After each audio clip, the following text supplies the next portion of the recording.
नमस्कार दोस्तों, स्वागत है आप सभी का सागर सिविल सर्विसेज के यूट्यूब प्लेटफॉर्म पर। दोस्तों कैसे हैं आप सभी लोग। हम आशा करते हैं कि आप सभी लोग बहुत अच्छे होंगे, स्वस्थ होंगे और बहुत अच्छे तरीके से अपने विषयों का रिवीजन कर रहे होंगे। दोस्तों अब आपकी परीक्षा में बहुत कम समय बचा हुआ है, तो आप सबसे ज़्यादा उन टॉपिक्स को रिवीजन करिए जिनसे सबसे अधिक सवाल पूछे जाते हैं। और हम जो एजुटेरिया की जो मैगजीन आपसे डिस्कस कर रहे थे उसमें बिहार विशेष के संदर्भ में जो घटनाक्रम था उसको देख रहे थे। इसमें ये अभी तक की दोस्तों सबसे लेटेस्ट मैगजीन है। इसमें सितंबर 2022 से लेकर के सितंबर 2023 तक के करंट अफेयर्स को दिया गया है। और आज हम बिहार विशेष के संदर्भ में बिहार बजट 2023-24 को देखेंगे, क्योंकि अर्थव्यवस्था के संदर्भ में जो भी सवाल पूछे जाते हैं वो आर्थिक समीक्षा और बजट से पूछे जाते हैं ज़्यादातर। ठीक है, तो आइए दोस्तों इसकी शुरुआत करते हैं बिना किसी देरी के। ठीक है, 28 फरवरी 2023 को बिहार के वित्त मंत्री विजय कुमार चौधरी ने बिहार विधानमंडल में वित्तीय वर्ष 2023-24 के लिए 2,61,885 करोड़ रुपए का बजट पेश किया था। कब पेश किया था? 28 फरवरी 2023 को बिहार के वित्त मंत्री किसके द्वारा? विजय कुमार चौधरी के द्वारा। ठीक है, वित्तीय वर्ष 2023-24 के लिए कितना बजट का आकार क्या है? तो 2,61,885 करोड़ रुपए। आपको ये डाटा ध्यान रखना है, मोस्ट इंपॉर्टेंट डाटा है, क्योंकि पिछली परीक्षा में इसको पूछा गया था, एज इट इज़ डाटा पूछा गया था, तो आपको डाटा पूरी तरीके से ध्यान रखना है। ठीक है, यह बजट पिछले साल के बजट 2022-23 से 24,194 करोड़ रुपए ज़्यादा है। ठीक है, अब तक का यह सबसे बड़ा बजट है। इस नए वित्तीय वर्ष 2023-24 में बिहार की जो विकास दर है 15.24% रहने का अनुमान लगाया गया है। वित्तीय वर्ष 2023-24 में बिहार की जो विकास दर है वो 15.24% रहने का अनुमान लगाया गया है। आपसे ये डाटा एग्जैक्ट पूछा जा सकता है कि वित्तीय वर्ष 2023-24 के लिए बिहार की जो विकास दर है कितने प्रतिशत रहने का अनुमान लगाया गया है, तो आपको बताना है 15.24%। ठीक है, बिहार राजकोषीय उत्तरदायित्व एवं बजट प्रबंधन नियमावली 2022 के अंतर्गत यह पहला बजट है। इस बजट में निम्न लक्ष्य निर्धारित किए गए हैं। आइए देख लेते हैं वो लक्ष्य कौन कौन से हैं जिनको इस बजट में निर्धारित किया गया है। राजकोषीय घाटा को 3% की सीमा के अंदर रखना है। ठीक है, कौन से घाटा को? राजकोषीय घाटा को 3% की सीमा के अंदर में रखना है। राजस्व घाटा को समाप्त कर राजस्व अधिशेष जुटाना है। ठीक है, राजस्व घाटा को समाप्त करने का प्रयास किया जाएगा और राजस्व अधिशेष को जुटाने का प्रयास किया जाएगा। ठीक है, कुल बकाया ऋण राशि को सकल राज्य घरेलू उत्पाद के अनुपात में धीरे धीरे कम करने का प्रयास किया जाएगा। वर्ष 2023-24 में उच्चतर आर्थिक विकास दर को प्राप्त करने का भी लक्ष्य रखा गया है। ठीक है, चलिए देख लेते हैं बिहार का सकल घरेलू उत्पाद जो है GSDP जो है वृद्धि दर, राजकोषीय घाटा कितना है इसको देख लेते हैं। वित्तीय वर्ष 2023-24 के लिए जो बजट का अनुमान किया गया है तो उसमें GSDP का कितना अनुमान किया गया है? 15.24%। ठीक है, और राजकोषीय घाटा कितना है? तो 2.98%। ध्यान रखिएगा, 2.98% जो है राजकोषीय घाटा है, और इसका रुपये में देखा जाए तो 25,567 करोड़ रुपए जो है इसका राजकोषीय घाटा है। ठीक है, 2022-23 का जो बजट अनुमान कितना था? तो ये था 10.34% की विकास दर अनुमान लगाई गई थी 2022-23 में, और इस समय राजकोषीय घाटा कितना था? तो 3.47%। 21-22 में कितना था? तो ये 10.98%, और इस समय जो राजकोषीय घाटा था वो कितना था? 3.78%। ठीक है, वर्ष 2021-20 में बिहार के आर्थिक वृद्धि दर 10.98% रही है। ध्यान रखिएगा, 21-22 में बिहार की जो है आर्थिक वृद्धि दर 10.98% रही है, जो राष्ट्रीय वृद्धि दर की तुलना में 2.28% अधिक है। ठीक है, इस अवधि में भारत का औसत आर्थिक वृद्धि दर कितना है? तो 8.7% रही है, और विश्व की जो आर्थिक औसत वृद्धि दर थी वो 6% थी। ठीक है, वर्ष 2021-22 में आर्थिक विकास के मामले में पूरे देश में जो है बिहार का स्थान तीसरा रहा है। ठीक है, 21-22 में आर्थिक विकास के मामले में पूरे देश में जो बिहार का स्थान रहा है वो तीसरा रहा है। ठीक है, पिछले वित्तीय वर्ष में 10.17% बढ़ा बजट का आकार। ठीक है, अब उसको बजट का आकार देख लेते हैं। बजट का आकार जो है 2022-23 में कितना था? 2.37 लाख करोड़ था, और 2023-24 में कितना है? 2.61 लाख करोड़ रुपए। ठीक है, ध्यान रखिएगा, वर्तमान में 2023-24 में वित्तीय वर्ष में बजट का आकार कितना है? 2.61 लाख करोड़ रुपए। ठीक है, योजना मद कितना है? 1,230 करोड़ का योजना मत था, और इसमें जो है 1,29 करोड़ का योजना मत है। ठीक है, गैर योजना मत जो है 1,37,460 करोड़ रुपए का था, और इसमें जो है 1,61,855 करोड़ का गैर योजना मत है। ठीक है, कुल 2,61,885 करोड़ रुपए का जो बजट अनुमान है उसको किस हिसाब से खर्चा किया जाएगा, राजस्व व्यय उसमें कितना होगा, पूंजीगत व्यय कितना होगा, राजस्व प्राप्तियां कितना होंगी, पूंजीगत प्राप्तियां कितनी होंगी, ये सब डाटा भी देख लेते हैं। 2,61,885 करोड़ रुपए का जो बजट है उसमें कुल व्यय कितना होगा, कुल व्यय कितना होगा, जितना बजट का आकार है उतना व्यय की बात की जाएगी। तो 2,61,885 करोड़ रुपए होगा, जिसमें राजस्व व्यय जो होगा 2,07,848 करोड़ रुपए होगा, और पूंजीगत जो खर्च होगा वो होगा 54,037 करोड़ रुपए। ठीक है, ध्यान रखिएगा। और कुल प्राप्तियां कितनी होंगी, 2,62,085.41 करोड़ रुपए, जिसमें से राजस्व प्राप्तियां होंगी 2,12,326 करोड़ रुपए, और पूंजीगत प्राप्तियां जो होंगी वो 49,758.44 करोड़ रुपए पूंजीगत प्राप्तियां होंगी। ये डाटा बहुत ज़्यादा ज़रूरी नहीं है, इतना डाटा याद करना काफ़ी मुश्किल है ना।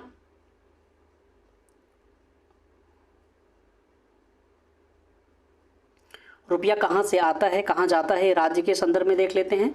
ठीक है, सबसे पहले देखते हैं रुपया कहाँ से आता है। ठीक है, सबसे अधिक रुपया कहाँ से आता है, तो ये आता है केंद्रीय करों में। राज्य का जो अंश है कितना है, 39.20% सबसे अधिक जो है रुपया आता है केंद्रीय करों में।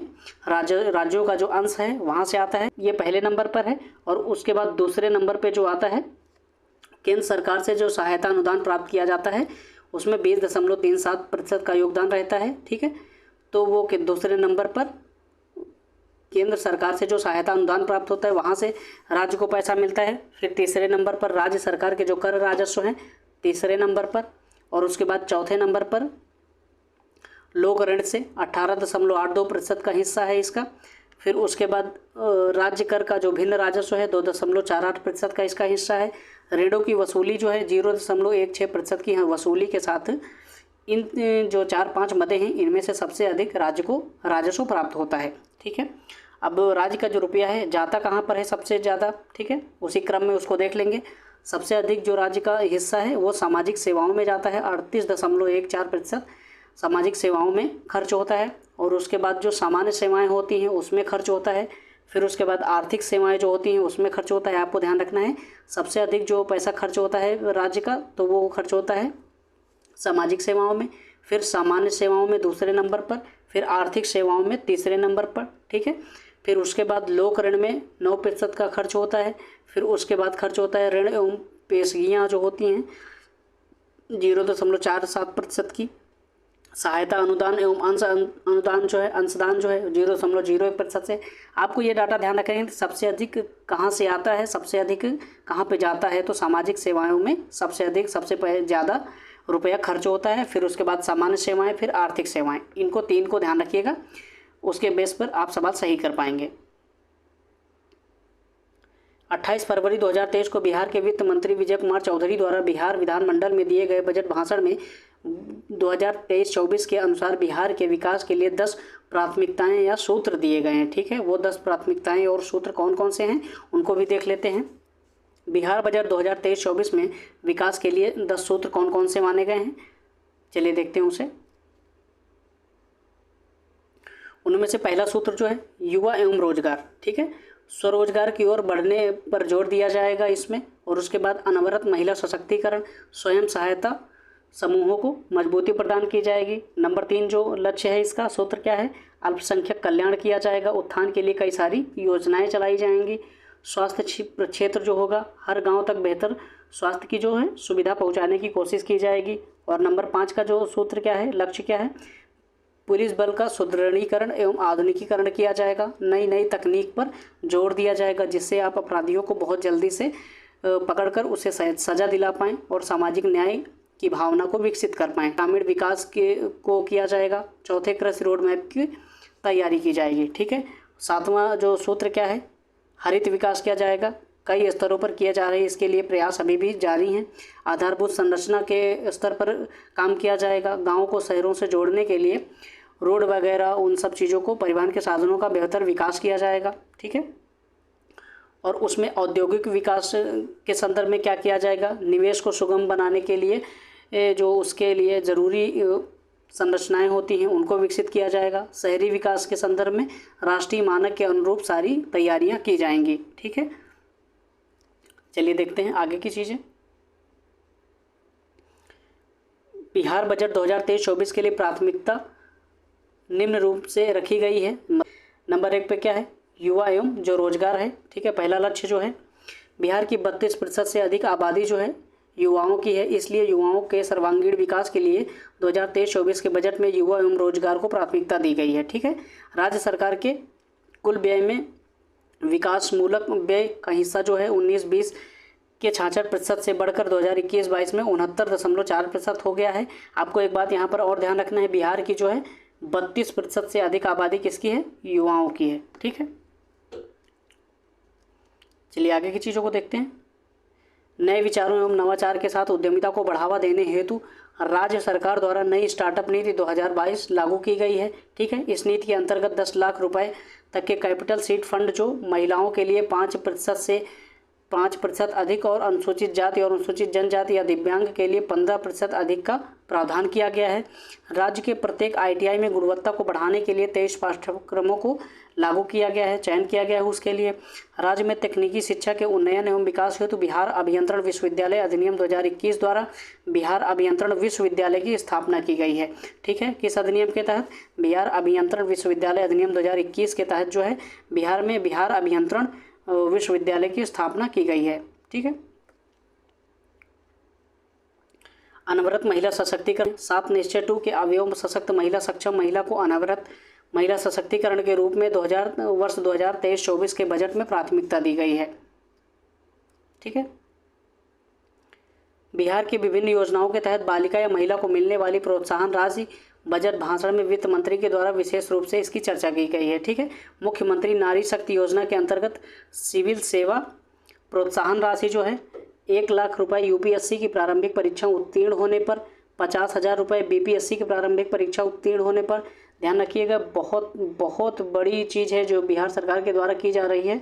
कौन सी योजना के तहत, मुख्यमंत्री नारी शक्ति योजना के अंतर्गत सिविल सेवा जो प्रोत्साहन राशि है, अगर आप UPSC की प्रारंभिक परीक्षा को पास करते हैं तो आपको 1 लाख रुपए दिया जाएगा। ठीक है, अगर आप BPSC की प्रारंभिक परीक्षा को पास करते हैं तो आपको 50,000 रुपये दिया जाएगा। ठीक है, मुख्यमंत्री बालिका इंटरमीडिएट प्रोत्साहन राशि जो योजना है उसमें इंटरमीडिएट पास करने पर 25,000 अविवाहित बालिकाओं को 25,000 रुपये दिए जाएंगे। और मुख्यमंत्री जो है बालिका स्नातक प्रोत्साहन योजना जो है इसके तहत 50,000 रुपये दिए जाएंगे स्नातक में प्रवेश लेने पर। ठीक है, और उसके बाद मुख्यमंत्री बालिका प्रोत्साहन योजना प्रति छात्र जो है 10,000 रुपये, मैट्रिक परीक्षा में प्रथम श्रेणी आने पर 10,000 रुपये दिया जाएगा। मुख्यमंत्री अनुसूचित जाति एवं अनुसूचित जनजाति मेधावृत्ति जो योजना है उसके लिए 10,000 मैट्रिक परीक्षा में प्रथम श्रेणी आने पर और 8,000 मैट्रिक परीक्षा में द्वितीय श्रेणी में आने पर प्रोत्साहन राशि दी जाएगी। ठीक है, बिहार बजट 2023-24 में मुख्यमंत्री महिला उद्यमी योजना हेतु 250 करोड़ रुपए का प्रावधान किया गया है। कितना, 250 करोड़ रुपए का प्रावधान किया गया है मुख्यमंत्री महिला उद्यमी योजना हेतु। ठीक है, ध्यान रखिएगा, इसका जो लाभ है किसी भी वर्ग की महिलाएं उठा सकती हैं। ठीक है, और इसमें जो है महिलाओं को जो अंत में 5 लाख रुपए का भुगतान करना पड़ेगा वो बिना किसी ब्याज दर के होगा। ठीक है, लेकिन पुरुषों के लिए जो उद्यमी योजना है, युवा उद्यमी योजना है, उसमें 1% का ब्याज लगेगा। ये अंतर थोड़ा सा आपको ध्यान रखना है। जीविका परियोजना बिहार में महिलाओं के सशक्तिकरण एवं उनके आर्थिक सामाजिक विकास का नज़ीर बन चुकी है। ठीक है, बिहार बजट 2023-24 के अनुसार जीविका अब तक कुल 10.45 लाख स्वयं सहायता समूहों को गठन किया गया है, जिसके अंतर्गत 1,30,00,000 से अधिक महिलाओं को इन समूहों से जोड़ा गया है। ठीक है, पंचायती राज संस्थाओं में वर्ष 2006 में एवं नगर निकायों में वर्ष 2007 में महिलाओं के लिए जो 50% आरक्षण का प्रावधान किया गया है। ठीक है, पर्यावरण वन एवं जलवायु परिवर्तन विभाग एवं ग्रामीण विकास विभाग के समन्वय से करके 519 जीविका दीदियों ने दीदी की नर्सरी पौधशालाएँ विकसित कर ली हैं। ठीक है, कितनी 519 जीविका दीदियों ने दीदी की जो नर्सरी पौधशालाएँ हैं उनको विकसित किया है। ठीक है, तीसरा लक्ष्य या तीसरा सूत्र जो है अल्पसंख्यक कल्याण की बात की गई है। तलाकशुदा या परित्यक्ता मुस्लिम महिला सहायता योजना अंतर्गत सहायता राशि जो है 10,000 रुपये से बढ़ाकर 25,000 रुपये कर दिया गया है। बिहार बजट 2023-24 के तहत प्रत्येक जिले में कम से कम एक अल्पसंख्यक आवासीय विद्यालय का निर्माण किए जाने का निर्णय लिया गया है। ध्यान रखिएगा किस बजट में, तो बिहार बजट 2023-24 में के तहत जो है प्रत्येक जिले में कम से कम एक अल्पसंख्यक आवासीय विद्यालय के निर्माण के लिए जो है लक्ष्य रखा गया है। ठीक है, स्वास्थ्य के क्षेत्र में क्या बातें की गई हैं उसको भी देख लेते हैं। चौथा लक्ष्य जो है 7 निश्चय 2 के अवयव सबके लिए अतिरिक्त स्वास्थ्य सुविधा को वर्ष 2023-24 के बजट में प्राथमिकता दी गई है। बिहार बजट 2023-24 के अनुसार टीबी रोग को बिहार से 2025 तक खत्म करने का लक्ष्य रखा गया है। यहाँ पर यह बिंदु आपके लिए महत्वपूर्ण हो जाता है। टीबी रोगों को बिहार सरकार के द्वारा कब तक खत्म करने का लक्ष्य रखा गया है, तो आपको बताना है 2025 तक के लिए। ठीक है, बिहार बजट 2023-24 के तहत चिकित्सा विश्वविद्यालय की स्थापना की जाएगी। इस विश्वविद्यालय के भवन निर्माण के लिए आर्यभट्ट ज्ञान विश्वविद्यालय पटना के परिसर में जगह को उपलब्ध कराया गया है। ठीक है, राज्य के 9 जिलों पूर्णिया, छपरा, पश्चिमी चंपारण, समस्तीपुर, मधुबनी, वैशाली, सिवान, जमुई, सीतामढ़ी में नए चिकित्सा महाविद्यालय एवं अस्पताल का निर्माण किया जा रहा है। आपको एक बार ध्यान रखना है वो जिले कौन कौन से हैं। 9 जिले जहां पर नए चिकित्सा महाविद्यालय एवं अस्पताल का निर्माण किया जा रहा है तो वह है पूर्णिया, छपरा, पश्चिमी चंपारण, समस्तीपुर, मधुबनी, वैशाली, सिवान, जमुई और सीतामढ़ी। ठीक है, ध्यान रखिएगा। इसके साथ ही 3 राजकीय चिकित्सा महाविद्यालय एवं अस्पताल भोजपुर, बक्सर और बेगूसराय में इनका निर्माण के हेतु कार्यवाही की जा रही है। राज्य के 21 सदर अस्पतालों को मॉडल अस्पताल के रूप में उन्नयन हेतु स्वीकृति प्रदान की गई है। कितनी सदर अस्पतालों को? 21 सदर अस्पतालों को मॉडल अस्पताल के रूप में जो है उन्नयन हेतु स्वीकृति प्रदान की गई है। ठीक है, इस बजट के अनुसार रहुई नालंदा में, कहाँ पर? रहुई नालंदा में राजकीय दंत चिकित्सा महाविद्यालय एवं अस्पताल का निर्माण किया जा रहा है। आपको ये बात भी ध्यान रखना है, अभी हाल ही में बजट में जिसका जिक्र किया गया था, राजकीय दंत चिकित्सा एवं महाविद्यालय एवं अस्पताल का निर्माण कहाँ पर किया जा रहा है? तो कहाँ पर? रहुई नालंदा में। ठीक है, राज्य के 243 विधानसभा क्षेत्रों में एक अतिरिक्त प्राथमिक स्वास्थ्य केंद्र के साथ साथ 5 स्वास्थ्य उप केंद्र के निर्माण को भी स्वीकृति प्रदान की गई है। ठीक है, ऑक्सीजन की पर्याप्त आपूर्ति सुनिश्चित करने हेतु राज्य के विभिन्न अस्पतालों में 122 प्रेशर स्विंग सॉर्प्शन संयंत्र को अधिष्ठापित किया जा रहा है। ठीक है, पुलिस बल का सुदृढ़ीकरण और आधुनिकीकरण किए जाने की बात की गई है। इसके बारे में देख लेते हैं। पुलिस बल का आधुनिकीकरण एवं कानून व्यवस्था का ढांचागत सुदृढ़ीकरण करने के लिए पुलिस बल में महिलाओं के लिए 35% पदों को आरक्षित कर दिया है। ध्यान रखिएगा, बिहार जो है पूरे भारत में सबसे अधिक पुलिस बल में महिलाओं की भागीदारी के लिए पहले स्थान पर है। ये बात भी आपको ध्यान रखना है। ठीक है, इसके लिए राज्य सरकार द्वारा महिला थाना का लगातार निर्माण कराया जा रहा है।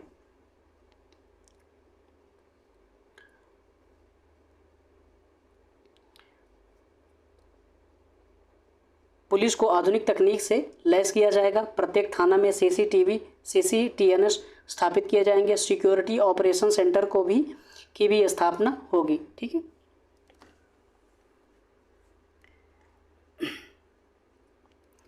कृषि एवं ग्रामीण विकास के बारे में जो बातें की गई हैं उनको देख लेते हैं।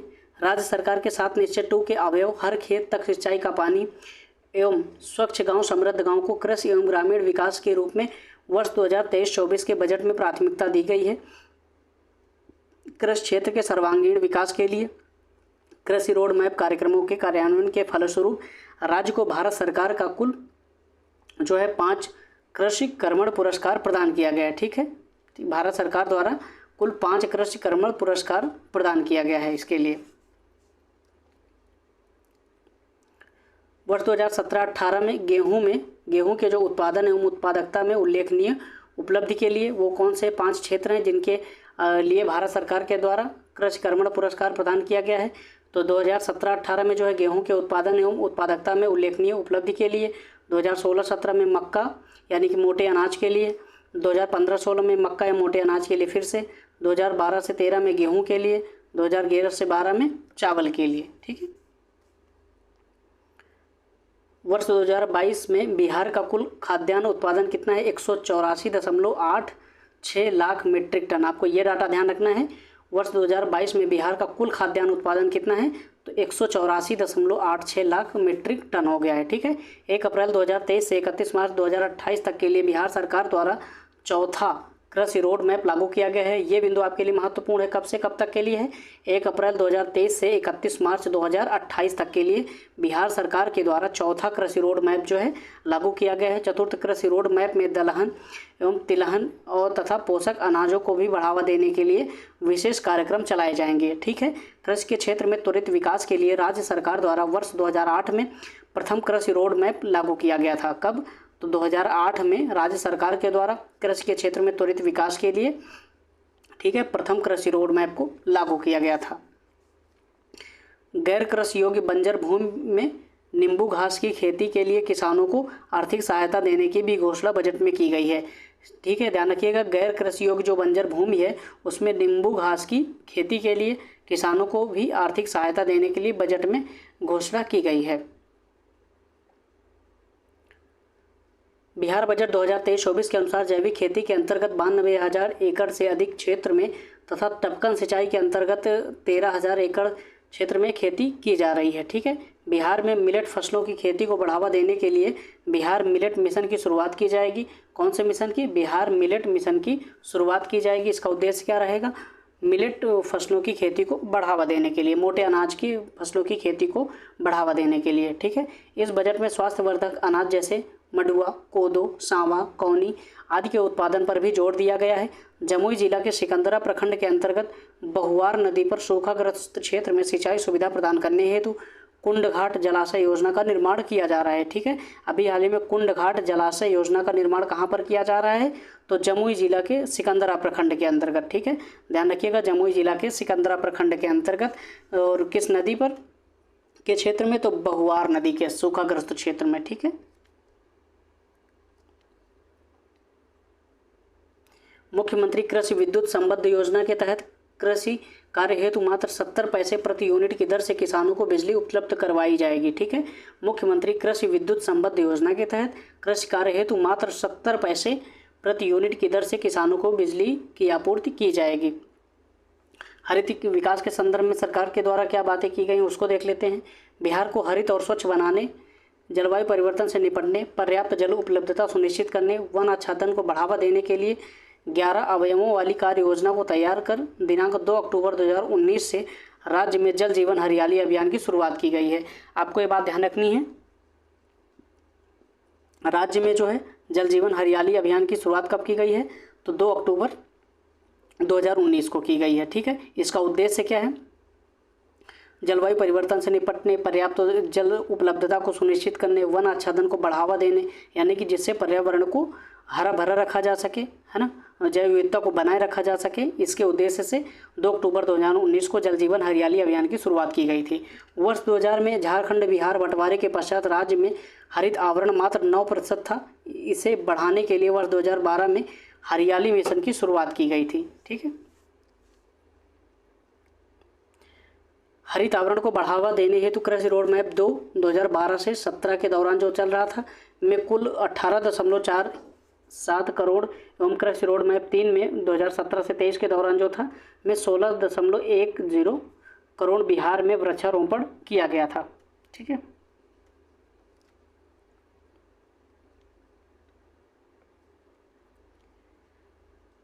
विगत 3 वर्षों में जल जीवन हरियाली अभियान के अंतर्गत जो है कुल 4.2 करोड़ पौधों का पौधरोपण किया जा चुका है। केवल वर्ष 2022-23 में जल जीवन हरियाली अभियान के अंतर्गत 1.47 करोड़ पौधों का पौधरोपण किया जा चुका है। बिहार बजट 2023-24 के अनुसार राज्य का हरित आवरण जो है 15% तक हो गया है। ये इंपॉर्टेंट बिंदु है आपके लिए। बिहार बजट 2023-24 के अनुसार राज्य का जो हरित आवरण है वो 15% हो गया है और इसे आगे 17% तक बढ़ाने का लक्ष्य रखा गया है। लक्ष्य कहाँ तक रखा गया है? तो 17% तक बढ़ाने का लक्ष्य रखा गया है। वर्ष 2023-24 में राज्य सरकार द्वारा 3 करोड़ वन विभाग एवं मनरेगा के तहत जो है पौधों का पौधरोपण करने का लक्ष्य रखा गया है। ठीक है, वर्ष 2023-24 में जीविका दीदियों एवं किसानों के द्वारा कुल 500 पौधशालाओं में 1 करोड़ पौधा उगाने का लक्ष्य रखा गया है। इस बजट के अनुसार वर्षा जल संचयन हेतु संरचना के निर्माण कराए जाने पर होल्डिंग टैक्स में 5% की छूट का भी प्रावधान किया गया है। आपको इस तरह से ध्यान रखना है, अभी हाल ही में जो कजरा सौर विद्युत परियोजना है और पीर पैंती जो सौर विद्युत परियोजना है कहाँ पर लगाया जा रहा है, तो क्रमशः लखीसराय और भागलपुर में। ठीक है, दोनों स्थलों पर बैटरी स्टोरेज के साथ साथ लगभग 450 मेगावाट, कजरा में 250 मेगावाट, पीर पैंती में 200 मेगावाट क्षमता की सौर ऊर्जा परियोजना को लगाया जा रहा है। ठीक है, नीचे मछली ऊपर बिजली योजना के अंतर्गत दरभंगा जिले में 1.6 मेगावाट पीक क्षमता का तथा सुपौल जिले में 0.525 मेगावाट पीक क्षमता की जो है फ्लोटिंग सोलर पावर का निर्माण किया जा रहा है। ठीक है, नीचे मछली ऊपर बिजली योजना। ठीक है, नीचे मछली ऊपर बिजली योजना के तहत दरभंगा जिले में 1.6 मेगावाट यूनिट की जो पीक है उसकी क्षमता का तथा सुपौल जिले में 0.525 मेगावाट पीक की क्षमता की फ्लोटिंग सोलर जो है पावर प्रोजेक्ट को पूर्ण कर लिया गया है। इसके कार्य को पूर्ण कर लिया गया है और इससे अब ऊर्जा उत्पादित की जाने लगी है। ठीक है, भूमि जल संरक्षण के लिए सेंटर ऑफ एक्सीलेंस के तहत भौतिकीय जो है प्रतिमान केंद्र फिजिकल मॉडलिंग सेंटर की स्थापना कहाँ पर की गई है, तो सुपौल में की जा रही है। सुपौल के वीरपुर में किया जा रहा है। आपको एक बात ध्यान रखनी है, तो भूजल संरक्षण के लिए सेंटर ऑफ एक्सीलेंस के तहत भौतिकीय प्रतिमान केंद्र फिजिकल मॉडलिंग सेंटर की स्थापना कहाँ पर की जा रही है, सुपौल के वीरपुर में की जा रही है। ठीक है, यह केंद्र जो है central water and power research station Pune के बाद जल विज्ञान के क्षेत्र में देश का दूसरा अत्याधुनिक उत्कृष्ट संस्थान होगा। ये दूसरे नंबर का देश का जल विज्ञान के क्षेत्र में अत्याधुनिक उत्कृष्ट संस्थान होगा। ठीक है,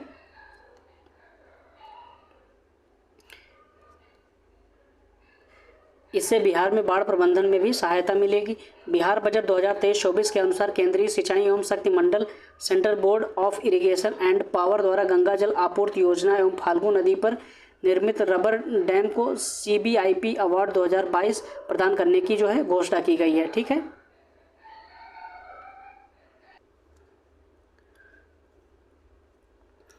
गांगेय डॉल्फिन के संरक्षण एवं संवर्धन के लिए पटना में राष्ट्रीय डॉल्फिन रिसर्च केंद्र की स्थापना की जा रही है।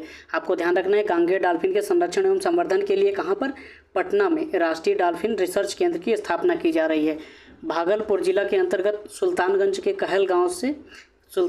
से कहल गाँव तक जो है गंगा को विक्रमशिला गांगेय डॉल्फिन आश्रय श्रेणी घोषित किया गया है। तो कहाँ से कहाँ तक, सुल्तानगंज से कहल गाँव तक। ठीक है, गंगा को जो है विक्रमशिला गांगेय डॉल्फिन आश्रय श्रेणी जो है घोषित किया गया है। ठीक है, 5 अक्टूबर 2009 को केंद्र सरकार के द्वारा गांगेय डॉल्फिन को राष्ट्रीय जलीय जीव घोषित किया गया था। तब से प्रत्येक वर्ष 5 अक्टूबर को डॉल्फिन दिवस के रूप में मनाया जाता है। अभी 5 अक्टूबर को कौन सा दिवस मनाया जाता है, तो डॉल्फिन दिवस मनाया जाता है। 5 अक्टूबर 2009 को केंद्र सरकार के द्वारा जो गांगेय डॉल्फिन है, गंगा की जो डॉल्फिन है उसको राष्ट्रीय जलीय जीव घोषित किया गया है। ठीक है, तिलका मांझी विश्वविद्यालय Bhagalpur, zoological survey of India द्वारा तथा wild life trust of India द्वारा कराए गए सर्वे के अनुसार बिहार राज्य में गांगेय डॉल्फिन की संख्या कितनी है, तो आपको ध्यान रखना है, बिहार राज्य में जो है गांगेय डॉल्फिन की संख्या 1464 पाई गई है, जो भारत में कुल गांगेय डॉल्फिन की लगभग आधी संख्या है। ठीक है, आधारभूत संरचना के क्षेत्र में क्या बातें की गई उसको भी देख लेते हैं। स्थायी विकास के लिए आधारभूत संरचनाओं का सुदृढ़ीकरण आवश्यक है। 7 निश्चय 2 के तहत अवयव सुलभता संपर्कता को भी वर्ष 2023-24 के बजट में प्राथमिकता दी गई है। ठीक है, सुलभ संपर्कता जो है 7 निश्चय 2 के जो अवयव है उसको भी 2023-24 के बजट में प्राथमिकता दी गई है। वित्तीय वर्ष 2023-24 में 7408 किलोमीटर लंबाई के ग्रामीण पथों का निर्माण कराने का लक्ष्य रखा गया है। कितना, 7408 किलोमीटर लंबाई के ग्रामीण पथों का निर्माण कराने का लक्ष्य रखा गया है। मोटर वाहन चालन प्रशिक्षण संस्थान प्रोत्साहन योजना जो है, इसके तहत निजी उद्यमियों को मोटर वाहन चालन प्रशिक्षण संस्थान खोलने हेतु प्रति संस्थान लागत का 50% अथवा अधिकतम 20 लाख रुपए का अनुदान दिया जा रहा है। ठीक है। बजट 2023-24 में पटना मेट्रो के लिए 100 करोड़ रुपए का प्रावधान किया गया है। इसको थोड़ा सा ध्यान रखिएगा। पटना मेट्रो के लिए बजट 2023-24 में कितने रुपए की का आवंटन किया गया है, तो आपको बताना है 100 करोड़ रुपए का प्रावधान किया गया है इसके लिए। बिहार में 17 नए इथेनॉल इकाइयों की स्थापित किया जा रहा है। बिहार में कितने? 17, ध्यान रखिएगा, 17 नई इथेनॉल की जो इकाइयां हैं उनको स्थापित किया जा रहा है।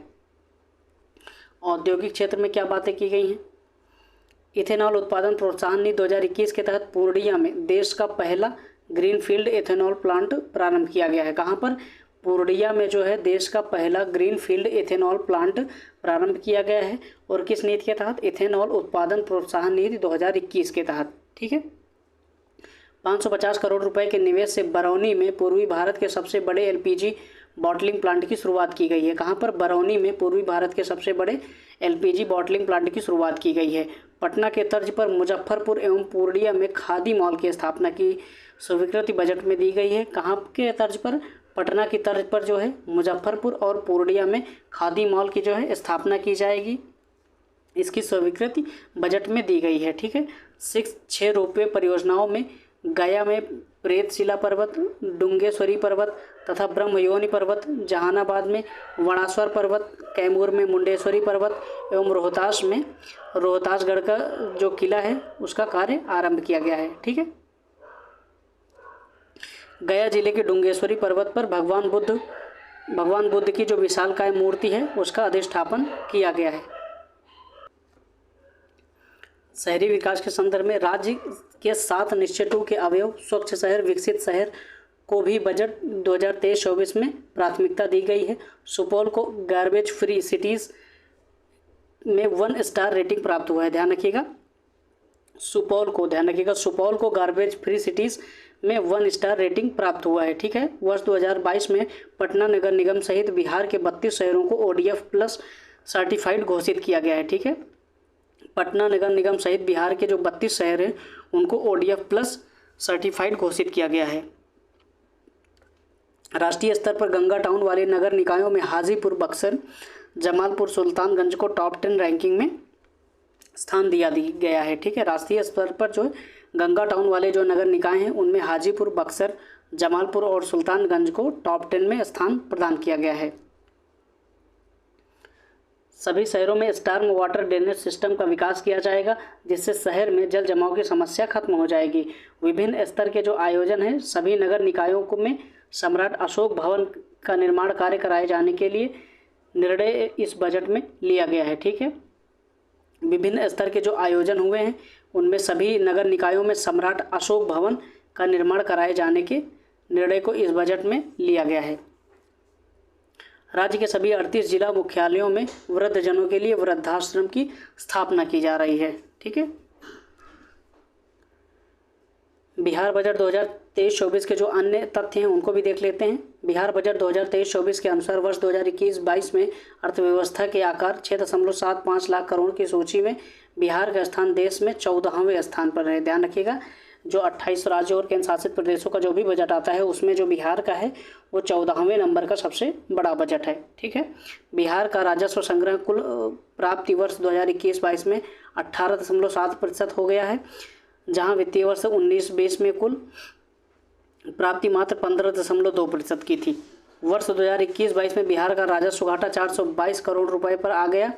बिहार बजट 2023-24 के अनुसार राज्य में शिशु मृत्यु दर 2020 में मात्र 27 पर आ गई है, अभी जहां राष्ट्रीय औसत जो है 28 का है। इसको ध्यान रखना, ये बिंदु महत्वपूर्ण है आपके लिए। शिशु मृत्यु दर कितनी है बिहार में? तो 2020 में ये कितने पर आ गई है? 27 पर आ गई है, जहां अभी राष्ट्रीय औसत कितना है? तो वो 28 का है। ठीक है। अर्थात बिहार में शिशु मृत्यु दर राष्ट्रीय औसत दर से 1 कम हो चुका है। ठीक है। वर्ष 2021-22 में प्राथमिक स्तर पर कक्षा 1 से 8 तक के बच्चों का नामांकन 2.14 करोड़ रहा है।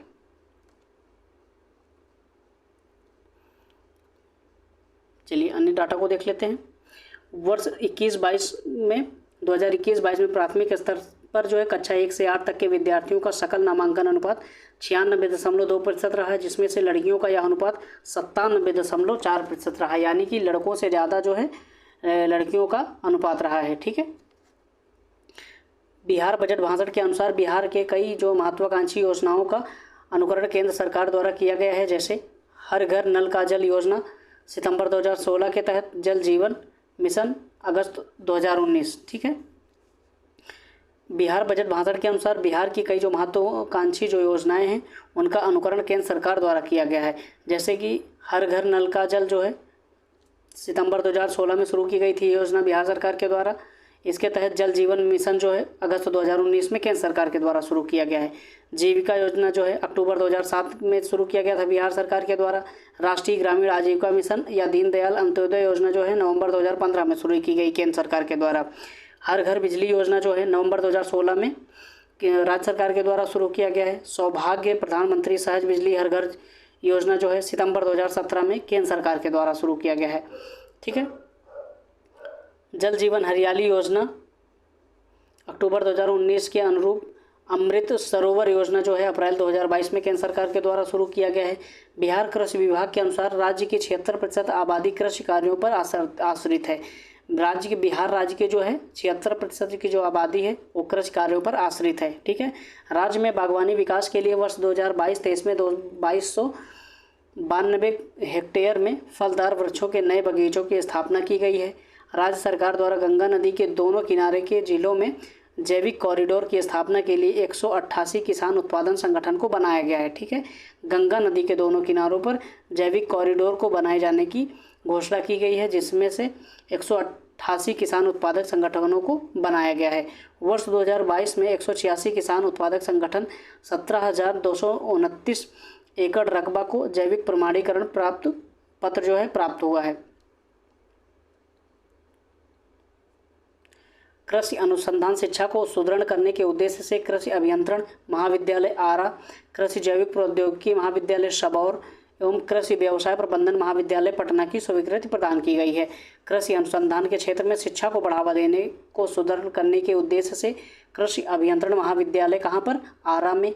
कृषि जैव प्रौद्योगिकी महाविद्यालय कहाँ पर? सबौर में। कृषि व्यवसाय प्रबंधन महाविद्यालय कहाँ पर? पटना में इनकी स्थापना को स्वीकृति दी गई है। जलवायु परिवर्तन के कारण राज्य के प्रमुख कृषि उत्पाद धान एवं गेहूं पर हो रहे कुप्रभाव को देखते हुए राज्य में फसल विविधीकरण को बढ़ावा देने के लिए क्रॉप डाइवर्सिफिकेशन मिशन की शुरुआत की गई है। ठीक है, राज्य में बागवानी के विकास के तहत मखाना एवं मधु के सेंटर ऑफ एक्सीलेंस स्थापित किए जाएंगे। पशुओं में जो है नस्ल सुधार कार्यक्रम के उद्देश्य की पूर्ति हेतु राष्ट्रीय डेयरी विकास बोर्ड के तकनीकी सहयोग से मरंगा पूर्णिया में नया फ्रोजन सीमेन स्टेशन स्थापित किया जाएगा। कृत्रिम गर्भाधान कार्यक्रम के तहत 2022-23 से अब 30 लाख पशुओं का कृत्रिम गर्भाधान किया गया है। ठीक है, 2022-23 से लेकर के अब तक जो है 30 लाख पशुओं का कृत्रिम गर्भाधान किया गया है।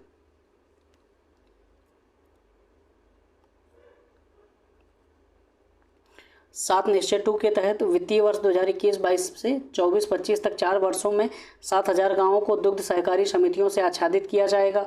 देसी गौवंश के संरक्षण एवं संवर्धन के लिए बिहार पशु विज्ञान विश्वविद्यालय पटना के अंतर्गत गोवंश विकास संस्थान की स्थापना की जाएगी। आपको ध्यान रखना है, गोवंश विकास संस्थान की स्थापना कहाँ पर की जाएगी? तो ये की जाएगी बिहार पशु विज्ञान विश्वविद्यालय पटना के अंतर्गत। ठीक है,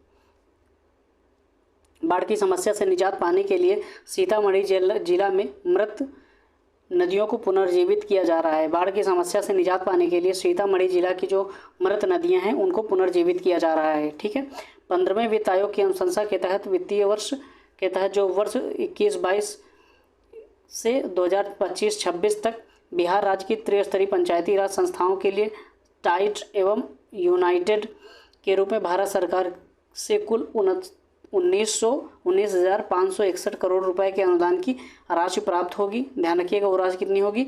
19,561 करोड़ रुपए के अनुदान की राशि प्राप्त होगी, जिसे ग्राम पंचायत, पंचायत समिति और जिला परिषदों के बीच क्रमशः 70, 15 और 15 के अनुपात में उपलब्ध करवाया जाएगा। मनरेगा के तहत वर्ष 2022-23 के लिए स्वीकृत 25 करोड़ मानव दिवस के लक्ष्य के विरुद्ध जनवरी 2023 तक कुल 19.68 करोड़ मानव दिवस सृजित किया गया है, जिसमें महिलाओं तथा अनुसूचित जाति की भागीदारी क्रमशः 56.78% एवं 17.98% की रही है। लोहिया स्वच्छ बिहार अभियान के द्वितीय चरण की जो शुरुआत हुई है उसके अंतर्गत क्या कहा गया है उसको देखते हैं। इसके अंतर्गत ठोस एवं तरल अपशिष्ट प्रबंधन के क्रियान्वयन के द्वारा सभी गांवों को ODF प्लस गांव बनाया जाना लक्षित किया गया है। इसके 3 चरण क्रमशः उदयमान, एस्पायरिंग, उज्ज्वल, राइजिंग और उत्कृष्ट जो है मॉडल के रूप में विकसित करने की बात की गई है। ठीक है, इस अभियान के अंतर्गत वर्ष 2023-24 में 2023-24 में लगभग 3,65,000 नए परिवारों को व्यक्तिगत शौचालय की सुलभता प्रदान करने का लक्ष्य रखा गया है एवं 15 जिलों में एक प्लास्टिक अपशिष्ट प्रसंस्करण इकाई की स्थापना को भी लक्षित किया गया है। ठीक है, इस अभियान के जो अंतर्गत है लोहिया स्वच्छ बिहार अभियान के तहत इसमें 2023-24 के दौरान 3,65,000 नए जो परिवारों को व्यक्तिगत शौचालय की सुलभता को प्रदान करने का लक्ष्य रखा गया है और 15 जिलों में, ठीक है, 15 जिलों में एक प्लास्टिक अपशिष्ट प्रसंस्करण इकाई को भी स्थापित करने का लक्ष्य रखा गया है। बिहार बजट 2023-24 के अनुसार राज्य के 6 शहरों मुजफ्फरनगर निगम, बिहार शरीफ नगर निगम जो है, मुंगेर नगर निगम, राजगीर नगर पंचायत, बोधगया नगर पंचायत एवं सुपौल नगर परिषद को मॉडल ठोस अपशिष्ट प्रबंधक के मानक के रूप में विकसित किया जा रहा है। बिहार बजट 2023-24 के अनुसार वर्तमान बिहार में 19 नगर निगम और 88 नगर परिषद तथा 154 नगर पंचायतें कार्यरत हैं। आपको ये बात ध्यान रखनी कि बिहार में अभी हाल ही में जो है 2023-24 में के अनुसार वर्तमान में बिहार में 19 नगर निगम हैं और 88 नगर परिषद हैं और 154 नगर पंचायतें कार्यरत हैं। ठीक है, मोक्षधाम योजना के प्रथम चरण के तहत बिहार के 35 जिला एवं मुख्यालय में सौदाह गृहों का निर्माण किया जाएगा। कितने? 35 जिला के मुख्यालयों में सौदाह गृह का निर्माण किया जाएगा। किस योजना के तहत? मोक्षधाम योजना के तहत। ठीक है, पर्यावरण, वन एवं जलवायु परिवर्तन विभाग द्वारा दक्षिणी बिहार के जिलों में जल संग्रहण हेतु गारलैंड ट्रेचिंग योजना की शुरुआत की गई है। तो पर्यावरण, वन एवं जलवायु परिवर्तन के विभाग के द्वारा कहाँ पर? दक्षिणी बिहार के जो जिलों में जल संग्रहण के लिए गारलैंड ट्रेचिंग योजना की शुरुआत की गई है। आपसे सवाल इस तरह से बन सकता है, अभी हाल ही में दक्षिणी बिहार में गारलैंड ट्रेचिंग योजना को शुरू किया गया है। इसका उद्देश्य क्या है? तो इसका उद्देश्य क्या है? जल संग्रहण करना है। ठीक है, जल संग्रहण को बढ़ावा देना है। पश्चिमी चंपारण के मंगुराहा प्रक्षेत्र में गज परियोजना के तहत एलिफेंट रेस्क्यू रिहैबिलिटेशन सेंटर की स्थापना को स्थापित किया गया है। ध्यान रखिएगा, कहाँ पर? पश्चिमी चंपारण के मंगुराहा प्रक्षेत्र में गज परियोजना के तहत elephant rescue and rehabilitation centre को स्थापित किया गया है। ठीक है, राज्य में वानिकी शिक्षा हेतु मुंगेर जिला में वानिकी विश्वविद्यालय का निर्माण कराया जा रहा है। तो ध्यान रखिएगा, राज्य में जो है वानिकी शिक्षा को बढ़ावा देने के लिए कहाँ पर? मुंगेर जिला में वानिकी विश्वविद्यालय का निर्माण कराया जा रहा है। ठीक है, राज्य के लिए जलवायु अनुकूल एवं न्यून कार्बन मार्ग के कार्यनीति के लिए united nation environment programme UNEP के साथ बिहार राज्य प्रदूषण नियंत्रण पार्षद के द्वारा समझौता किया गया है। ठीक है, राज्य के जो है जलवायु अनुकूलन एवं न्यून कार्बन मार्ग को की कार्य की नीति को लागू करने के लिए यूनाइटेड नेशन इन्वायरमेंट प्रोग्राम यानी कि यूनेप के साथ बिहार राज्य प्रदूषण नियंत्रण परिषद के द्वारा जो है समझौता किया गया है। वित्त वर्ष 2023-24 में राजस्व अधिशेष कितना है? 4479 करोड़ रुपया। जीएसडीपी का कितना है? 0.5% होने का अनुमान लगाया गया है। बजट 2023-24 में शिक्षा पर सबसे ज़्यादा खर्च किए जाने की घोषणा की गई है। ये बिंदु आपको ध्यान रखना है। बजट 2023-24 में सबसे अधिक किस पर खर्च किए जाने की बात की गई है? तो शिक्षा पर। ठीक है,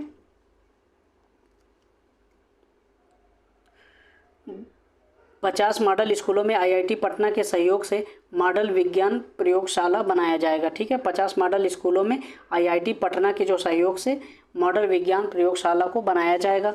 बिहार राज्य के कक्षा 1 से 5 तक के बच्चों में निर्धारित दक्षता के लिए निपुण बिहार कार्यक्रम का कार्यान्वयन प्रारंभ किया गया है। कौन सी कार्यक्रम है? निपुण बिहार कार्यक्रम का कार्यान्वयन प्रारंभ किया गया है। पटना के बिहटा अंचल में नया पाटली बस स्टैंड का निर्माण किया जा रहा है। कहाँ पर? पटना के बिहटा अंचल में नया पाटली बस स्टैंड का निर्माण किया जा रहा है। 7 निश्चय पार्ट 2 पर 5,000 करोड़ रुपए के खर्च करने की घोषणा की गई है। 7 निश्चय पार्ट 2 पर कितने करोड़ की? 5,000 करोड़ रुपए के खर्च करने की घोषणा की गई है। चलिए बिहार के जो विभिन्न विभाग हैं उनके बारे में क्या बजटीय आवंटन क्या है उसको देख लेते हैं।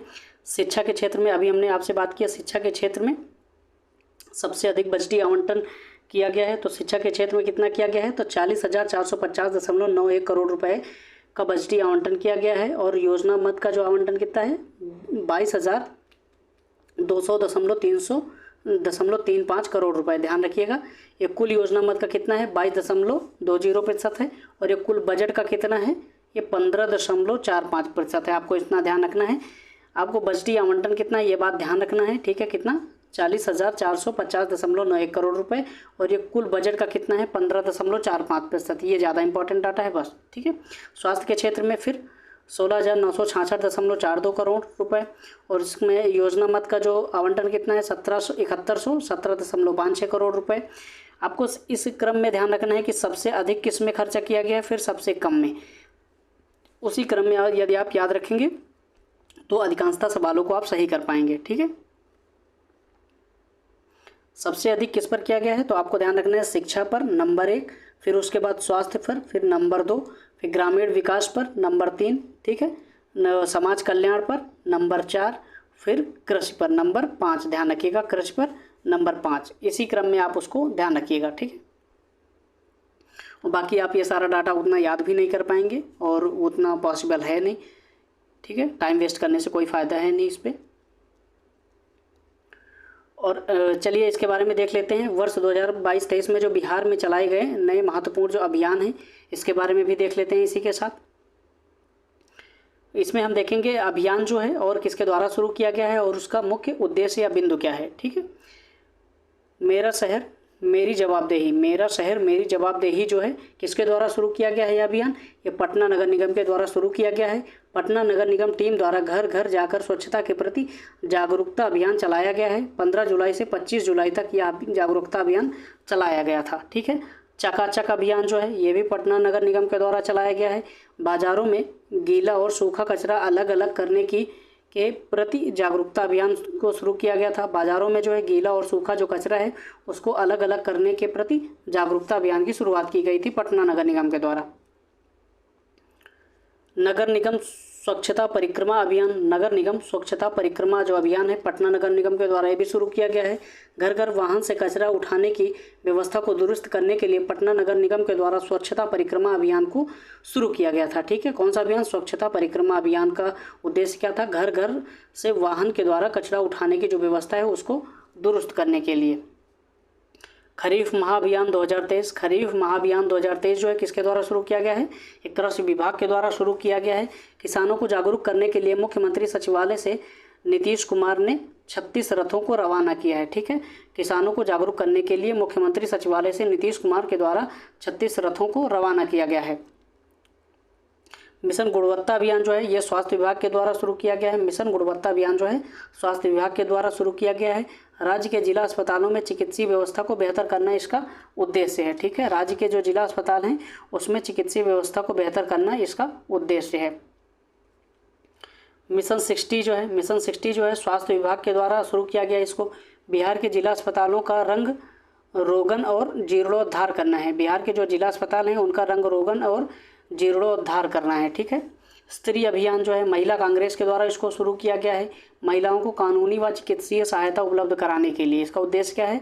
महिलाओं को कानूनी व चिकित्सीय सहायता उपलब्ध कराना इसका मुख्य उद्देश्य है, ठीक है।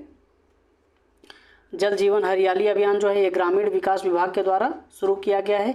इस अभियान को वर्ष 2022-23 से 2024-25 तक के विस्तारीकरण को की स्वीकृति दे दी गई है, ठीक है।